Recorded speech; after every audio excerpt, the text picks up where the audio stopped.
Alright दोस्तों, तो in this question we have a quadrilateral ABCD जिसके डायगोनल्स इंटरसेक्ट कर रहे हैं एट पॉइंट E, और हमें AE अपॉन ये कुछ तो रेशो इक्वल दिया हुआ है और बोला ट्रेपेजियम है, प्रूफ करो। ठीक है, पहले क्वाड्रिलेटरल बना देते हैं दोस्तों। सो ये एक क्वाड्रिलेटरल मान लो ABCD। इस क्वाड्रिलेटरल में हम लोगों को डायगोनल AC ये रहा और डायगोनल BD ये रहा।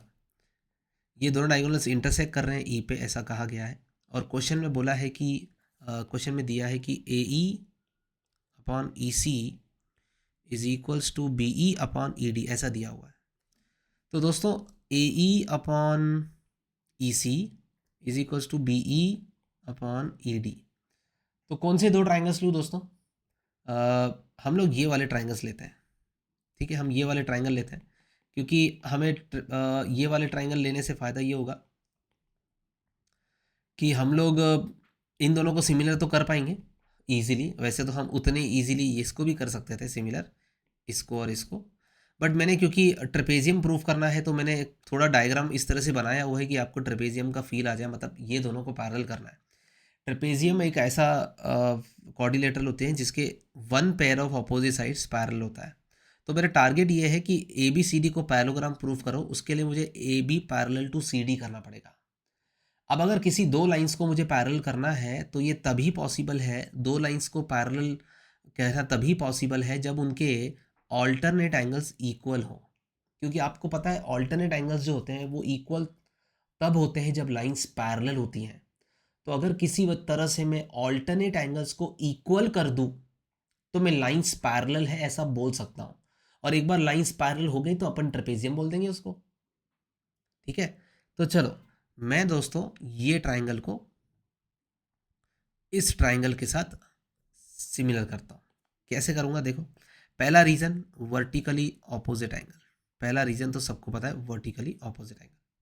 ठीक है, और दूसरा रीजन मुझे क्वेश्चन में दिया हुआ है। इनफैक्ट ये देखो, AE upon EC is equals to BE upon DE दिया हुआ है, और मैंने ऑलरेडी ये एंगल इसके बराबर बोल दिए जो कि इंक्लूडेड एंगल है, राइट। तो डोंट यू थिंक दोस्तों ये ऐसे ऐसे हम लोग इसको सिमिलर कर सकते हैं?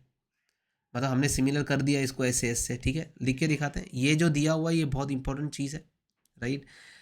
तो इसको यूज़ करेंगे हम। पहले हम लिखेंगे कैसे, हम पहले बोलेंगे कौन से दो ट्राइंगल्स हम लोग सिमिलर करने वाले हैं, उसका नाम लिख देते हैं।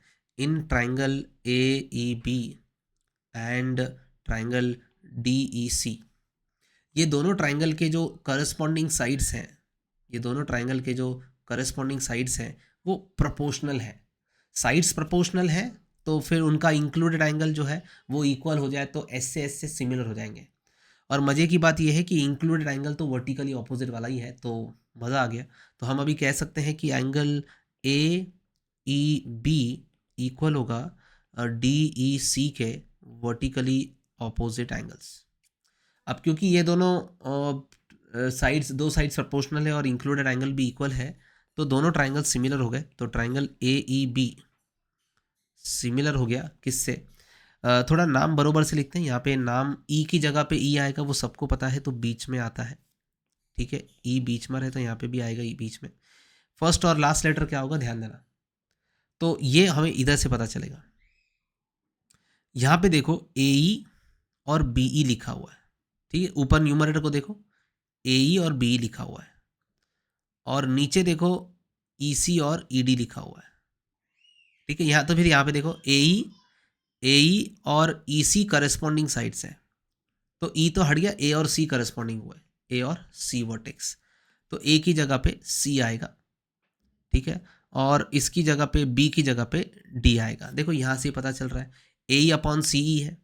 एक ट्राइंगल का जो AE है दूसरे ट्राइंगल का EC से होना चाहिए, तो A वाला C का करस्पॉन्डिंग हुआ, B वाला D का करस्पॉन्डिंग हुआ। ठीक है, तो ये नाम कैसे लिखना है वो द इंपॉर्टेंट है।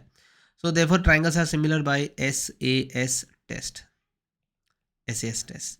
नाउ क्योंकि ट्राइंगल सिमिलर है तो आई कैन से दैट, दोस्तों ये दोनों ट्राइंगल सिमिलर हो चुके हैं, ये दोनों ट्राइंगल सिमिलर हो चुके हैं, तो I can say now that angle A of this triangle will be equal to angle C, because corresponding angles equally होती है। सॉरी, हाँ मतलब कहने का मतलब ट्राइंगल्स अगर सिमिलर है तो उनके एंगल्स तो इक्वल होंगे ही, तो करस्पॉन्डिंग जो एंगल्स हैं वो तो इक्वल होंगे ही होंगे। तो आई से कि एंगल ई ए बी, ये जो हमारी एंगल है ये वाली, ठीक है, इसको मैं थोड़े अलग कलर से दिखाता हूँ ताकि आपको ध्यान में रहे कि ये वाली एंगल इक्वल है ये वाली एंगल से, राइट। यहाँ पे दिख रहा है एंगल ए और एंगल सी इक्वल है, तो एंगल ए इक्वल है दोस्तों उस triangle angle D C E से। क्यों? तो यहाँ पे आप C P S T corresponding parts of similar triangles या corresponding angles C A S T भी चलेगा, ठीक है, whatever you choose, it's all okay, done. So ये दोनों एंगल्स इक्वल है, बट लुक एट देम, जिन जिन दो एंगल्स को हमने इक्वल किया उनको ध्यान से देखो। हमने इन दोनों एंगल्स को इक्वल किया, ये दोनों एंगल्स को इक्वल किया, लेकिन ये दोनों तो यार ऑल्टरनेट एंगल्स हैं। But I can write but they are, जिनको हमने इक्वल किया है ये लोग तो ऑल्टरनेट एंगल्स हैं, but they are alternate angles. और ऑल्टरनेट एंगल्स इक्वल तो तब होती हैं जब लाइंस आर पैरेलल। तो अब यहाँ पे ऑल्टरनेट एंगल्स इक्वल है, इसका क्लियर मतलब ये है कि ए बी पैरेलल है सी डी को, and therefore quadrilateral A B C D is a trapezium. आई बात समझ में दोस्तों? ठीक है, तो आपको बस इस सम में इसको इसके पैरेलल करना था। दो लाइंस को पैरेलल करने के लिए उनके दो लाइंस को पैरेलल बोलना है, तो एक बार चेक करो कि ऑल्टरनेट वाले एंगल्स इक्वल है कि नहीं। अगर ऑल्टरनेट एंगल्स इक्वल है तो लाइंस तो पक्का पैरेलल होंगी ही होंगी। ठीक है दोस्तों।